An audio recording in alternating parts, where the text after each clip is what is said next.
Olá, boa noite. Começa agora o Jornal da Justiça desta segunda-feira, 11 de janeiro. O Conselho Nacional de Justiça pede que tribunais do país informem sobre o cumprimento da política de prevenção e enfrentamento do assédio moral e discriminação no Poder Judiciário. Uma das determinações do CNJ é que cada um deles crie comissão específica de combate a esse tipo de violência. Esse é um dos destaques da edição de hoje. Você confere também. Em artigo publicado em jornal, presidente do STF afirma que a corte permanecerá vigilante para que a situação registrada nos Estados Unidos no último dia 6 de janeiro jamais ocorra no Brasil. Presidente do Superior Tribunal de Justiça mantém prisão preventiva de magistrados da Bahia. E Justiça Federal no Rio Grande do Norte garante pensão para filha transgênero de militar.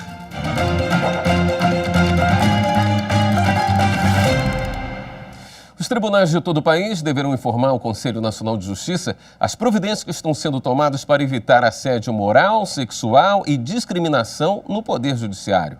A medida faz parte da Política Nacional de Enfrentamento a esse tipo de violência.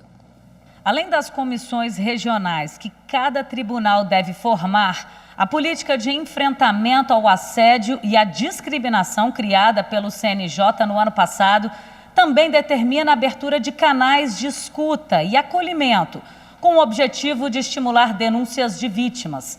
No mês que vem, o Comitê Nacional de Prevenção e Enfrentamento ao Assédio Moral, Sexual e Discriminação, grupo do CNJ que coordena a política de combate a esse tipo de violência, vai se reunir pela primeira vez com as comissões regionais para debater o problema e avaliar o funcionamento desses órgãos nos estados, bem como sugerir adequações. A intenção do presidente da Suprema Corte e do CNJ, ministro Luiz Fux, é uma mudança de cultura no judiciário. Em artigo publicado no jornal O Globo, o presidente do Supremo Tribunal Federal diz que a Corte vai permanecer vigilante para que a situação registrada nos Estados Unidos no último dia 6 de janeiro, quando apoiadores do presidente Donald Trump invadiram o Capitólio, sede do Congresso americano, jamais ocorra no Brasil.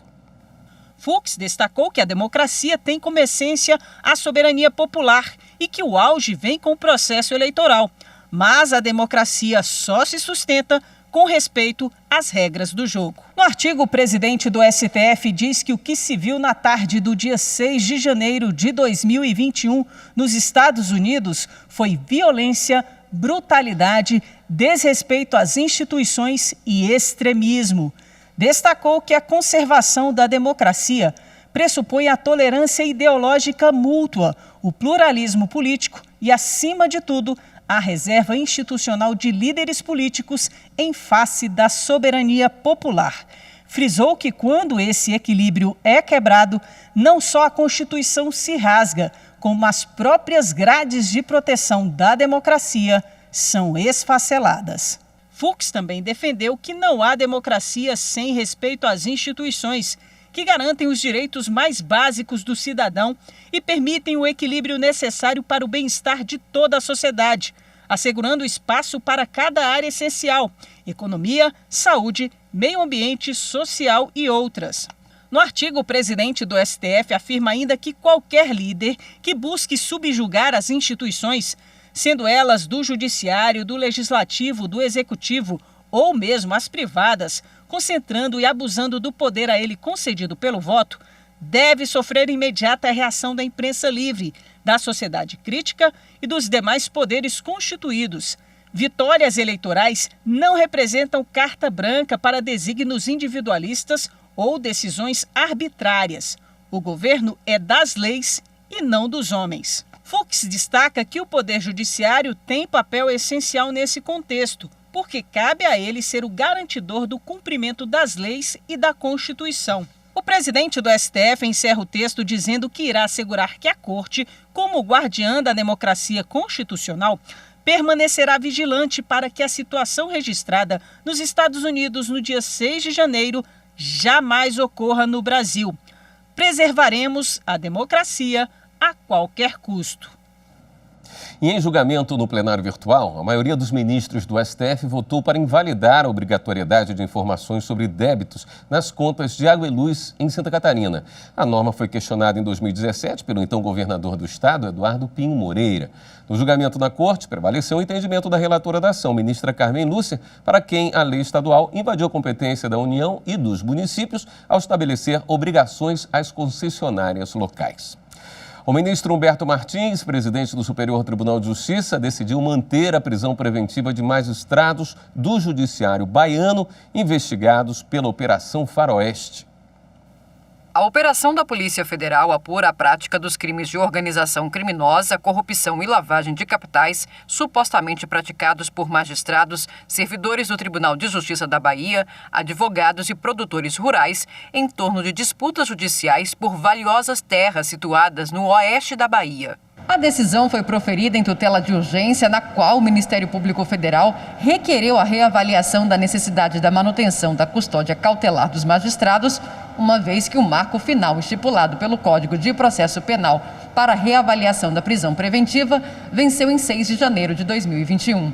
Paralelamente a esse fato, uma desembargadora pediu a conversão da prisão preventiva dela em domiciliar. O ministro Humberto Martins destacou, entre outras coisas, que não foi verificado excesso de prazo e que permanecem sem alteração os fundamentos que levaram à decretação das prisões preventivas. Quanto ao pedido da desembargadora, o ministro negou a prisão domiciliar, uma vez que a condição sanitária dos estabelecimentos prisionais em que se encontram os réus vem sendo continuamente monitorada nos autos pelo ministro relator Og Fernandes, por meio de ofícios encaminhados pelas varas de execução penal do Distrito Federal e de Lauro de Freitas, na Bahia.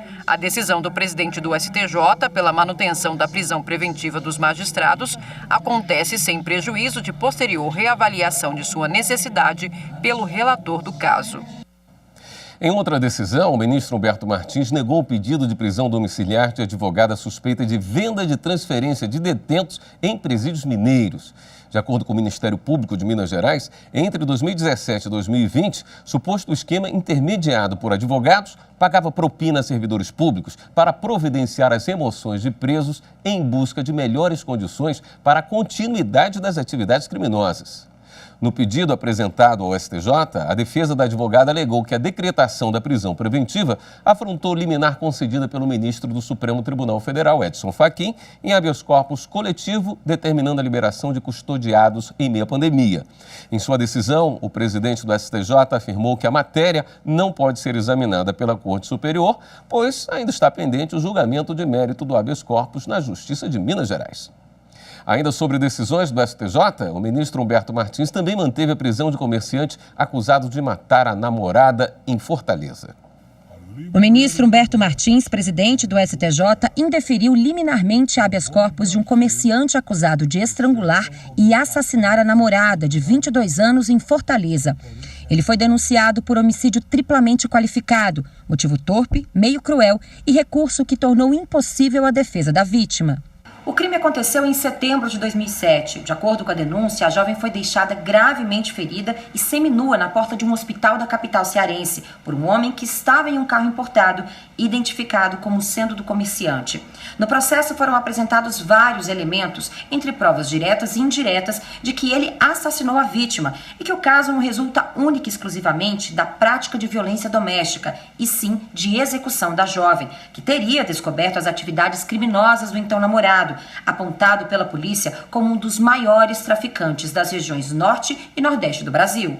No habeas corpus impetrado no STJ, a defesa sustentou tempo excessivo de prisão cautelar, pois a prisão do comerciante foi em 2012, mas até o momento não houve a formação da culpa e por isso pediu que ele aguardasse o julgamento em liberdade.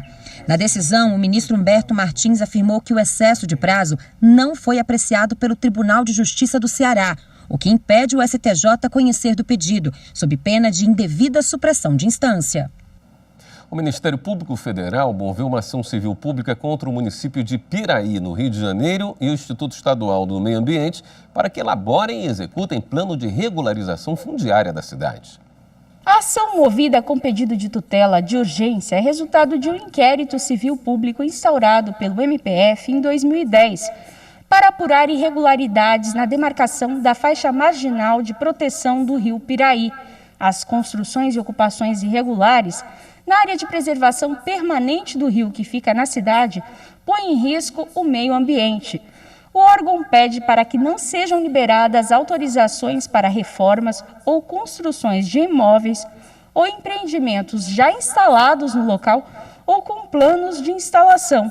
Isso até que seja executado o plano de regularização fundiária da cidade, entre outras medidas. E veja a seguir, Rede Sustentabilidade pede ao Supremo que determine prazo de 72 horas para a Anvisa autorizar uso emergencial da vacina Coronavac. Os detalhes depois do intervalo.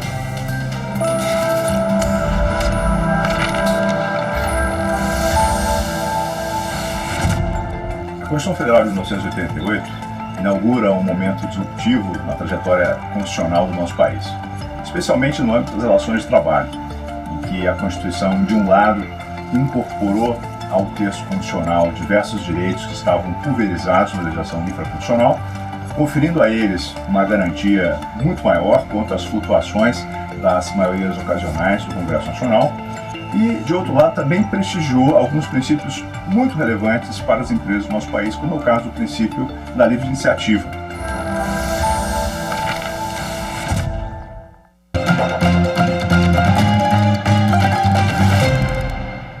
O partido Rede Sustentabilidade pediu ao Supremo que dê prazo de 72 horas para que a Anvisa analise o pedido de uso emergencial da vacina Coronavac. Repórter Marta Ferreira tem os detalhes para a gente. Boa noite, Marta. Boa noite, William. Boa noite a todos. O Instituto Butantan protocolou o pedido de autorização de uso emergencial da Coronavac na última sexta-feira. No mesmo dia, a Fiocruz também apresentou o pedido dela. A Anvisa tem prazo de 10 dias para análise desse pedido. No dia seguinte, a Anvisa informou que a documentação do Instituto Butantan estaria incompleta. O partido, então, pede que seja aplicado o prazo de 72 horas para análise da autorização emergencial dessa vacina, conforme lei aprovada pelo Congresso em fevereiro do ano passado. Também pede que a Anvisa explique em que estágio está o processo de registro dessas duas vacinas para que haja transparência total no procedimento. A solicitação foi enviada ao ministro Ricardo Lewandowski, relator da DPF 754, que trata de vacinação contra a Covid. William. Obrigado pelas informações, Marta. O Conselho Nacional de Justiça quer definir diretrizes nacionais para acolher depoimentos de crianças e adolescentes de povos e comunidades tradicionais vítimas de violência. Para isso, criou um grupo de trabalho para acompanhar projetos de 4 tribunais para atender e ouvir esse público. O atendimento especial para crianças e adolescentes vítimas de violência é previsto em resolução do CNJ, que garante às vítimas ou testemunhas de violência terem os depoimentos colhidos em espaço adequado e por pessoas com treinamento específico. O protocolo de depoimento especial foi criado pelo CNJ para preservar a integridade física e emocional dos envolvidos, juntamente com a participação de profissionais especializados, intérpretes e antropólogos. O grupo de trabalho vai monitorar os projetos piloto que serão realizados em 4 tribunais do país e criar um protocolo para buscar melhor adequação para cada local, povo e comunidades tradicionais. O CNJ quer implementar todo o aparato previsto em lei no reconhecimento e defesa dessas minorias. A Justiça Federal no Rio Grande do Norte garantiu uma filha transgênero de militar o benefício de pensão por morte. A transexual entrou na Justiça para ter igualdade de direito com as outras 2 irmãs, que, já pela legislação brasileira, o benefício só pode ser concedido às mulheres originariamente biológicas. No processo, a autora revelou que o pai, militar da Marinha, faleceu em 1979, quando ela tinha 14 anos e ainda o registro de sexo masculino. A retificação da certidão de nascimento ocorreu em 2018. Ao conceder o benefício, o juiz Ivan Lira de Carvalho considerou que, na época do falecimento do pai, a requerente já ostentava as características e o intuito de obtenção do sexo feminino, não tendo concretizado seu propósito por impossibilidade de realização e condições alheias à sua vontade. O magistrado decidiu pela equiparação da filha transgênero às filhas mulheres biológicas e determinou que a união inclua ela como pensionista. A pandemia de Covid-19 trouxe desafios para os comerciantes. Entre eles, a dificuldade para cumprir os contratos de locação. Muitos têm buscado a justiça para solicitar a suspensão do pagamento ou a redução dos valores dos aluguéis. O comércio tem sofrido com as restrições à circulação de pessoas e a redução dos horários de funcionamento causados pela pandemia do coronavírus. Com a diminuição no faturamento, empreendedores que alugam local onde desenvolvem as suas atividades passaram a procurar os proprietários dos imóveis para negociar desconto ou mesmo solicitar a suspensão dos aluguéis durante este período excepcional e transitório. É fato que o locador precisa da renda e o locatário do espaço adequado para trabalhar. Assim, o momento pede compreensão e negociação. É o que acontece numa das maiores atrações belo-horizontinas, o Mercado Central. A gente procurou os donos do imóvel e eles atendeu a gente direitinho, entrou num acordo com a gente, abaixou, reduziu o valor para a gente pagar. Explicamos para ele a situação que estava o mercado, não tinha cliente, né? Estava todo parado. Aí ele entrou, concordou com a gente de abaixar, reduziu 50% do nosso aluguel. O momento é negociação, cabeça baixa, pé no chão, muita compreensão. O que nós estamos fazendo? Renegociando as coisas. Até 70% a menos do que a pessoa nos pagava. Porque a gente reconhece que o momento é difícil, que não é nosso, o mundo inteiro vive, por exemplo, uma turbulência muito grande. A renegociação extrajudicial dos contratos, pautada no bom senso das partes envolvidas, é o caminho mais indicado para que nenhum lado se sinta mais prejudicado. Mas quando isso não acontece, é possível acionar a justiça. Desde 1991, que a Lei 8245 já autoriza essa revisão de condição do aluguel em face de se o valor do aluguel estiver desproporcional ao mercado. A pandemia por si só não é o motivo. O motivo é o desequilíbrio na relação do valor do aluguel com a situação atual de mercado. Mas não havendo essa solução negociada, não havendo esse acordo entre locador e locatário, aí o judiciário pode intermediar e fixar aí uma redução, né, ou um equilíbrio entre as partes, pelo menos até que dure a situação momentânea que nós estamos vivendo aí, que é a restrição de circulação de pessoas, a restrição do funcionamento de determinados tipos de comércio, né? Aí, então, o judiciário pode construir uma solução não tão desejada para as duas partes, mas pelo menos para manter a continuidade do negócio, da relação locatícia. As mudanças na Previdência aprovadas lá em 2019 no Congresso Nacional incluíram as chamadas regras de transição. Elas funcionam como ponto de passagem para quem já contribuía para o INSS antes da reforma, sem, no entanto, preencher todos os requisitos para dar entrada na aposentadoria. Você confere agora o que muda dentro dessas regras de transição para esse ano.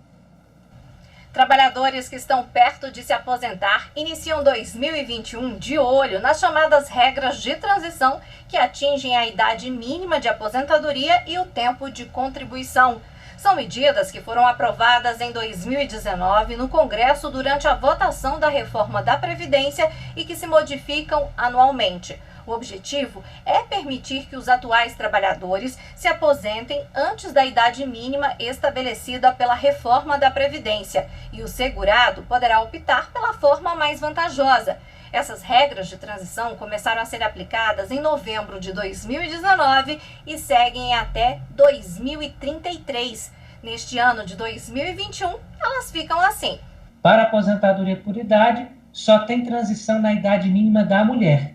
O homem continua necessitando de 65 anos de idade e 180 contribuições mensais de carência, que equivale a 15 anos de contribuição.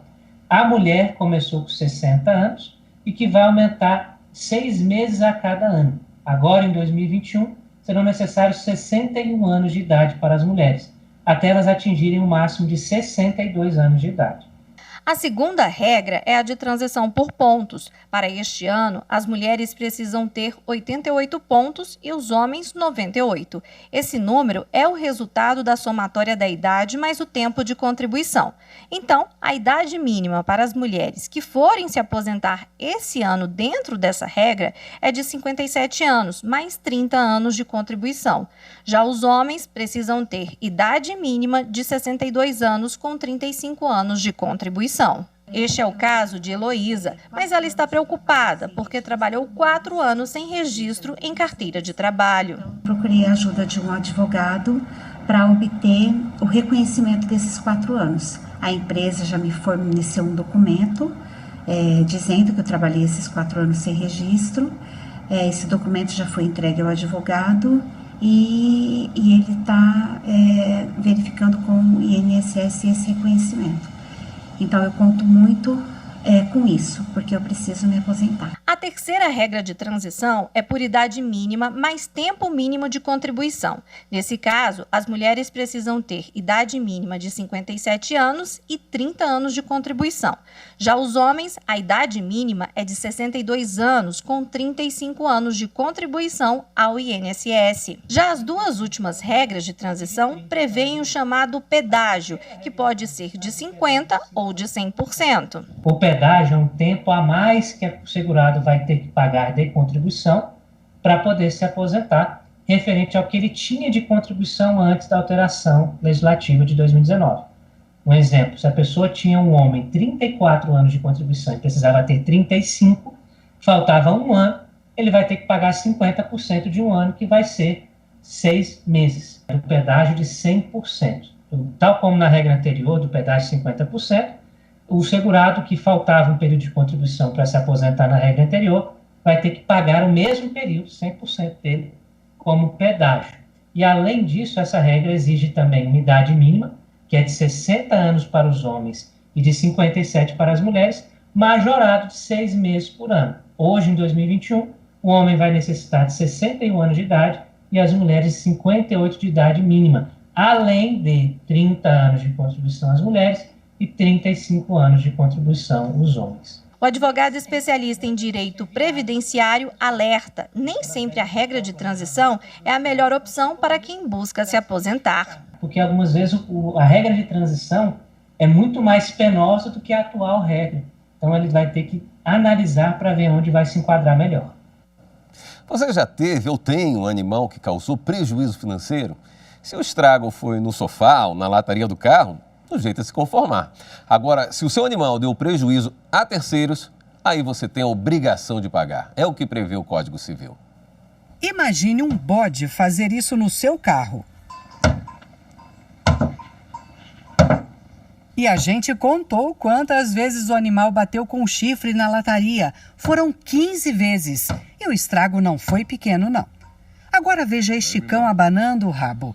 Ele roeu todo o para-choque do carro. Já neste vídeo, a bicicleta inteira foi destruída por um cachorro. O cachorro fez a proeza de pegar minha bicicleta. Tocou os freios, furou os pneus, comeu os punhos, comeu o quadro em 2 lugares, cilindro, furou o pneu traseiro. Ai, meu Deus. O dono da bicicleta ficou com prejuízo porque o cachorro era dele, mas o bode era de outra pessoa. Quem paga a conta? De acordo com o Código Civil, a responsabilidade é do dono do animal. O artigo 936 do Código diz: o dono ou detentor do animal ressarcirá o dano por este causado se não provar culpa da vítima ou força maior. Juridicamente, os animais são considerados seres sencientes.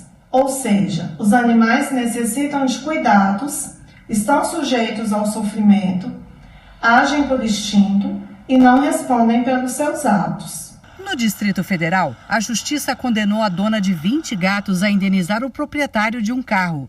Os animais arranharam a lataria do veículo. A dona dos animais tem que pagar R$8 mil pelo prejuízo. Mas tem gente que prefere ficar longe dos tribunais, como Cleidiane. A veterinária tinha um cachorro que destruiu o celular do pintor que trabalhava no apartamento dela. O homem exigiu um novo aparelho e Cleidiane comprou.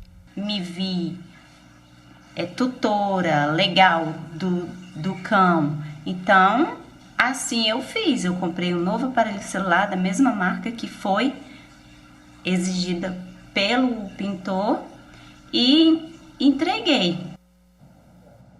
Já está aqui com a gente Mariana Xavier, que é proprietária de apenas um gatinho para não ter esse tipo de prejuízo. Graças a Deus, meu gato já não destrói mais nada. Trazendo a nossa pauta do dia. Qual o assunto para hoje, Mariana? Vamos lá. Hoje a gente volta a falar do Enem, porque hoje o INEP apareceu aí no primeiro lugar, né, no ranking das buscas do Google, e apareceu com mais de 50 mil pesquisas. Então a gente vai falar um pouquinho sobre Enem, mais um pouquinho hoje, porque domingo tem a primeira prova e a primeira fase do Enem. Muito bem. Te encontro amanhã, 18h30. Até lá.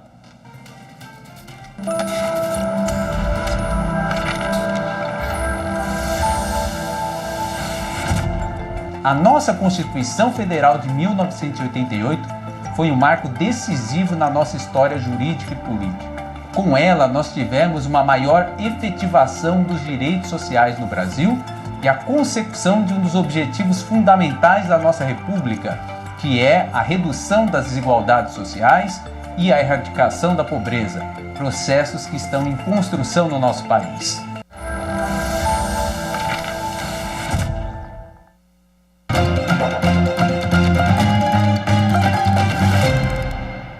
O quadro Pauta do Dia está de volta, mostrando o assunto mais buscado hoje no Google Trends, aquela ferramenta gratuita que mostra como um termo vem sendo pesquisado pelos internautas.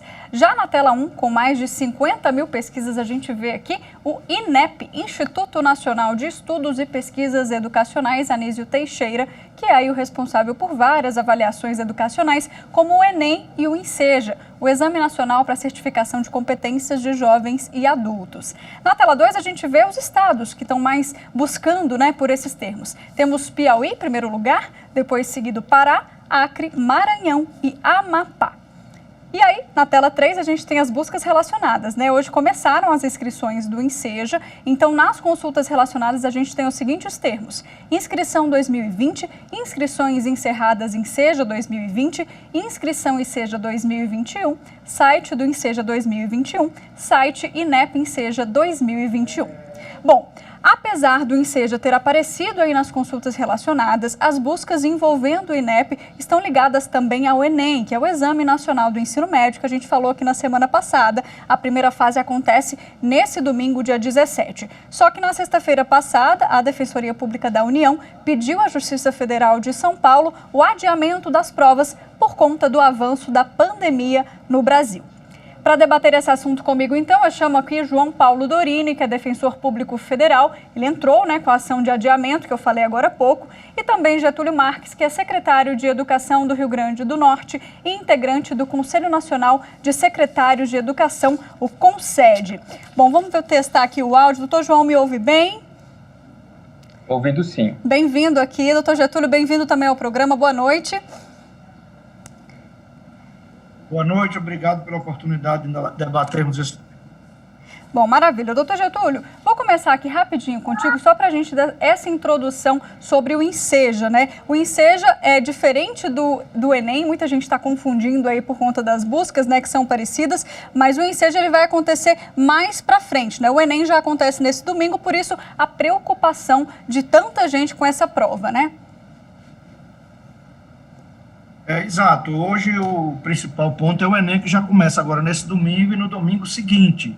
O INSEJA, que é mais aquele exame, né, para reconhecimento do certificado para jovens e adultos, né, é mais para aqueles alunos que estão fora de faixa, acima dos 18 anos, e precisam de um diploma do segundo grau antigo, que é hoje o ensino médio.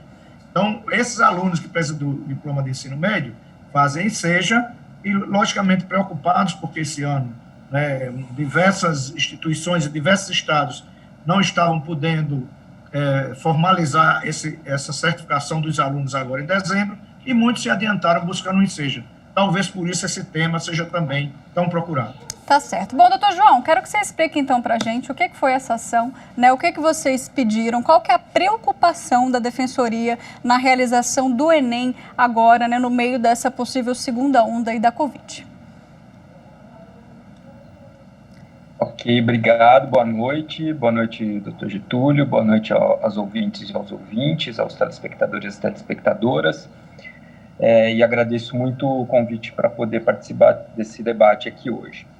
Bom, na verdade, a questão toda gira em torno de um processo que é antigo, pelo menos em termos de pandemia. Esse processo no qual foi feito esse pedido de adiamento do Enem, ele não é novo, é um processo de abril do ano passado.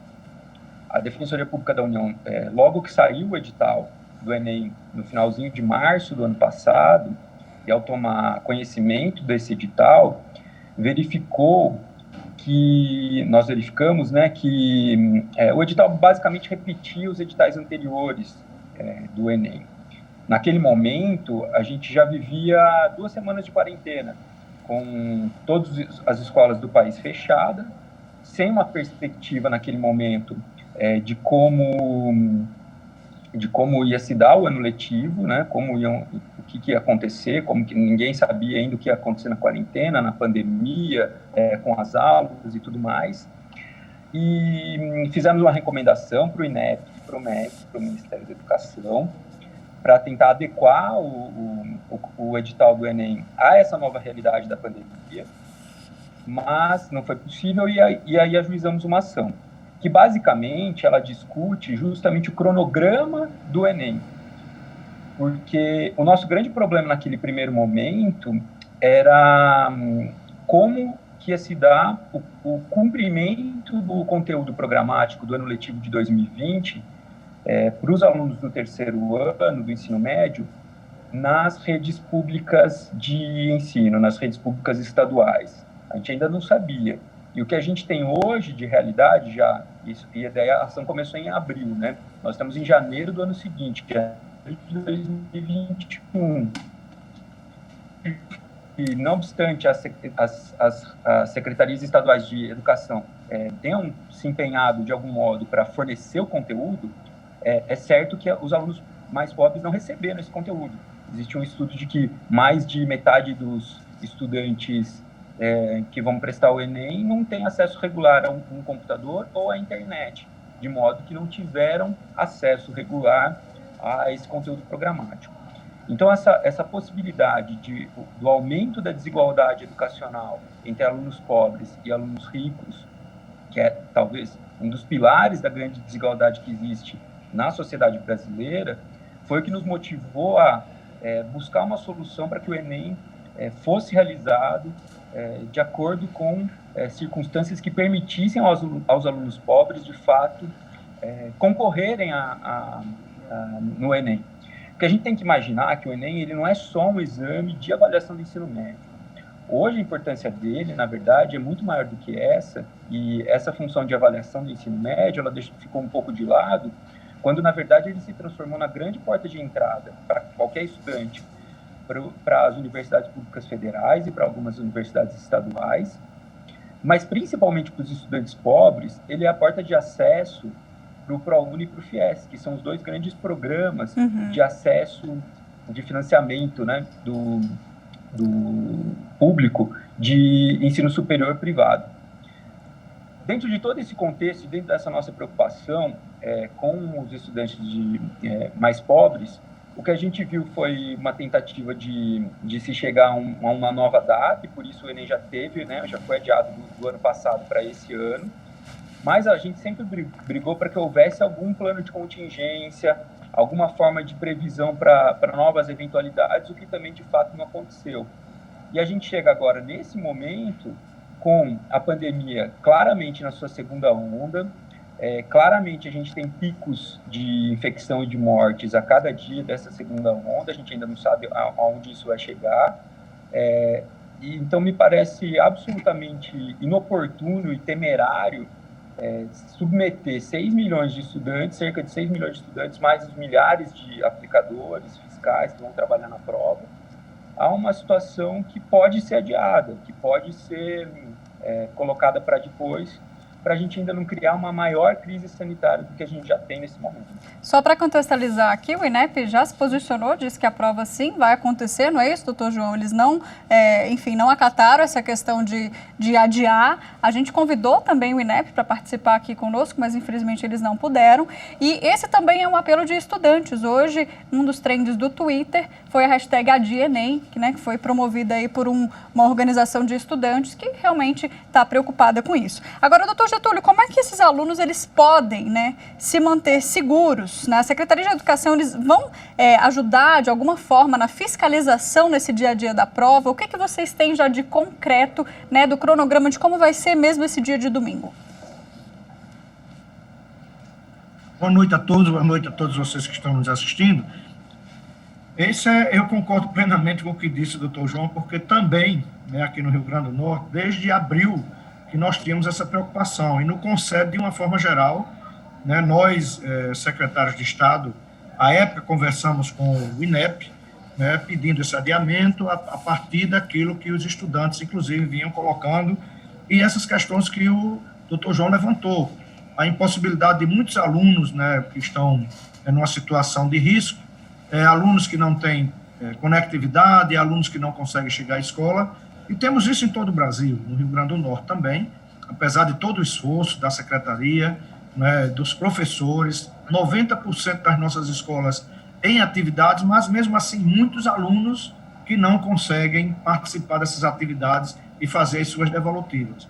E aí a gente tem essa grande preocupação que agora, já fizemos uma reunião na sexta novamente também com o presidente Alexandre do Enem, e ele se mostrou irredutível na linha de que era impossível fazer esse adiamento, e é uma empresa que faz, nós, secretários de Educação, inclusive, não participamos da organização, empresa contratada pelo INEP, normalmente faz aqui no Estado com uma grande maioria de entidades privadas, e dizem, dentro dessa reunião, disseram que tinham as condições, que as entidades estavam prontas. Mas tem diversas cidades que são escolas públicas e escolas tanto estaduais quanto municipais. E não é por ser pública, estadual ou municipal que ela não esteja pronta, ou por ser privada que ela está pronta. O problema não é lá dentro da escola. Ela pode se aprontar, ela pode ter todos esses requisitos, ela pode estar preparada com EPIs, pode estar preparada com álcool gel, pode estar preparada com tapetes, sanitizantes, pode ter as condições estruturais, mas uma boa parte desses alunos vem do transporte público. Como é que o INEP e a Fundação Cesgran Rio, que faz esse concurso, assegura que esses alunos virão? Os alunos mais pobres, que precisarão do transporte público, já chegam psicologicamente afetados, porque alguns deles passaram esse tempo estudando em casa, com distanciamento social. E agora? Vão pegar um transporte público nas grandes cidades, nas grandes capitais, e vão chegar olhando um para o outro dentro de um transporte lotado, que é o que acontece, que a gente não consegue garantir, além das aglomerações nas filas, fora das escolas até a hora da abertura dos portões. Então, eu acho muito temerário essa posição do Ministério da Educação, a posição do INEP. Nós, e alguns dos secretários, nem todos, mas alguns dos secretários, fazemos coro para que haja o adiamento, mas não temos nenhuma autonomia sobre isso, nenhuma governabilidade, além de que nós não fazemos parte dessa organização. O que se usa do Estado são apenas algumas escolas que são solicitadas diretamente aos seus diretores, e no nosso programa de gestão democrática tem autonomia dentro dessas escolas, a menos que haja algum problema muito sério. Mesmo assim, nós estamos orientando nossos diretores pela preocupação, porque nós temos todo um protocolo no Estado que impede que a gente tenha um distanciamento maior do que 1,5 metro, menor do que 1,5 metro dos estudantes. Então, se as salas estiverem lotadas, elas vão ferir a esse nosso protocolo. Sim. Agora, doutor João, se essa prova realmente acontecer no domingo, que é o que a gente está esperando, existe alguma possibilidade do Estado ser responsabilizado se houver ou algum surto dias depois com os mesmos integrantes que estavam ali naquela sala, os mesmos candidatos? Como é que funciona essa questão, esse pós? Já pensando numa situação de pandemia que a gente está vendo que está voltando e está voltando de uma forma bem forte, Bom, eu e milhares de estudantes e milhares de pessoas esperamos que a prova não aconteça, né? Então, enfim, embora ainda não tenha tido uma decisão judicial, nem a favor nem contra o pedido que a DPU fez, espero sinceramente que essa prova não ocorra nesse momento. Caso haja, o que a gente pode falar, né? Só dessa questão da responsabilização do Estado, só a gente pensando aqui hipoteticamente. Sim. Pegando um pouco do que o Dr. Getúlio falou, acho que é importante a gente pensar que são duas realidades bastante distintas, né? Essa questão do transporte público, dos estudantes mais pobres que vão usar do transporte público para os locais de prova, tem um outro fator aí que também agrava a situação dos estudantes mais pobres e que também poderia gerar uma responsabilização, que é o fato de que as escolas que vão ser utilizadas na periferia, elas com certeza não têm a mesma estrutura do que das regiões centrais das grandes cidades, onde há claramente uma divisão entre os estudantes mais pobres e mais ricos. Com tudo isso, me parece evidente que se por uma ação do poder público, que é a realização de uma prova, que é obrigatória na medida em que a única porta de acesso do estudante é o ensino superior, seja as escolas, as universidades públicas federais, seja via ProUni e FIES, as universidades privadas, havendo essa ação do poder público que causou um dano a terceiro, me parece evidente a possibilidade de se discutir a responsabilidade civil do Estado nesse contexto. Eu não tenho muita dúvida quanto a essa tese, não. Bom, agora falando um pouquinho sobre uma questão que está gerando um pouco de dúvida, né, em quem não é estudante, não está ali no dia a dia acompanhando. Doutor Getúlio, Enem Digital, esse nome remete, né, a gente pensar que o Enem Digital ele pode ser feito em casa, ou ele vai ser aplicado de uma forma diferente, né, respeitando alguma regra diante dessa pandemia. Mas o Enem Digital já é um processo que vem acontecendo, né, um projeto que eles estão tentando implementar e que não tem nada a ver com fazer a prova em casa, né? Pelo contrário, os alunos fazem a prova por meio de um computador, mas é em um ambiente escolar. Seria isso? Queria que você explicasse um pouquinho dessas regras aí do Enem Digital.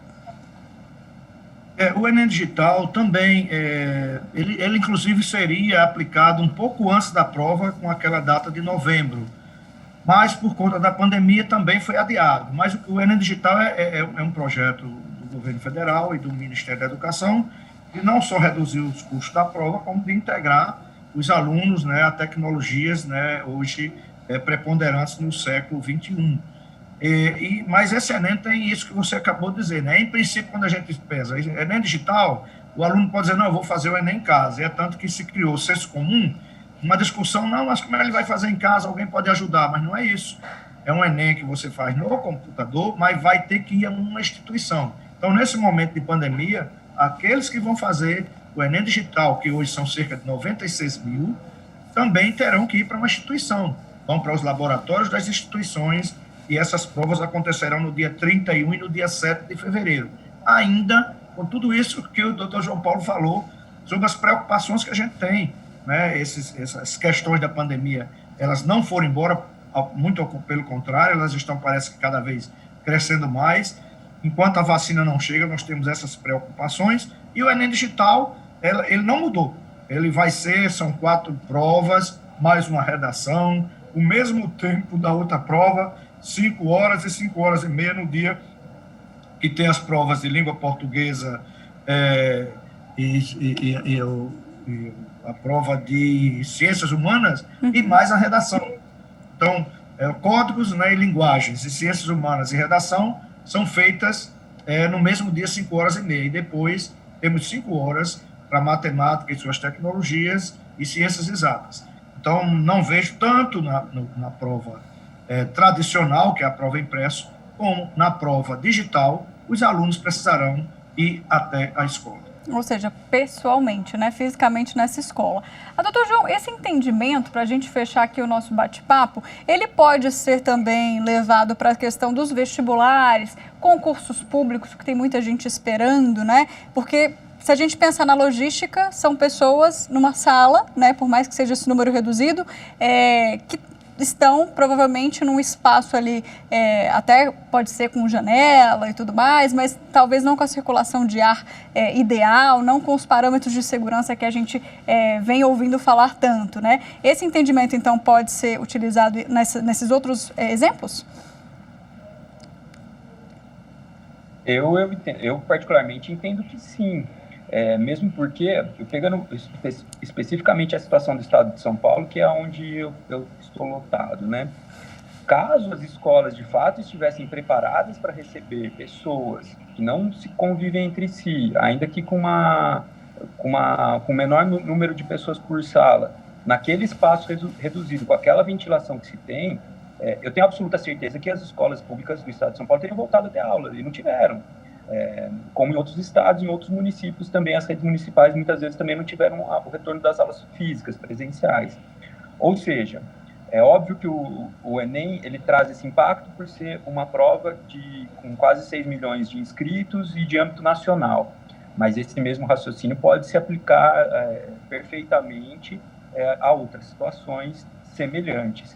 O que a gente viu que aconteceu em algumas situações concretas foi a utilização de meios digitais para que as provas de acesso fossem realizadas. Num contexto de uma prova menor, talvez isso seja mais fácil. Uma prova com 6 milhões de estudantes fazendo a prova ao mesmo tempo, me parece que é bem mais difícil de se programar isso. Talvez para concursos menores, vestibulares menores, seja possível fazer essa prova online.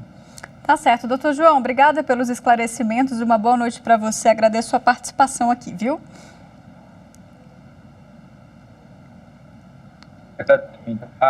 Uma boa noite a todos. Travou aí um finalzinho da nossa conexão com o doutor João. Agradeço também ao doutor Getúlio pela participação aqui no programa. Obrigado a vocês pela oportunidade. Bom, essa edição do Jornal da Justiça fica por aqui. Você pode rever o jornal e esse quadro, Pauta do Dia, lá no nosso canal do YouTube. Anota aí, youtube.com/TV Justiça Oficial. Até a próxima. Tchau.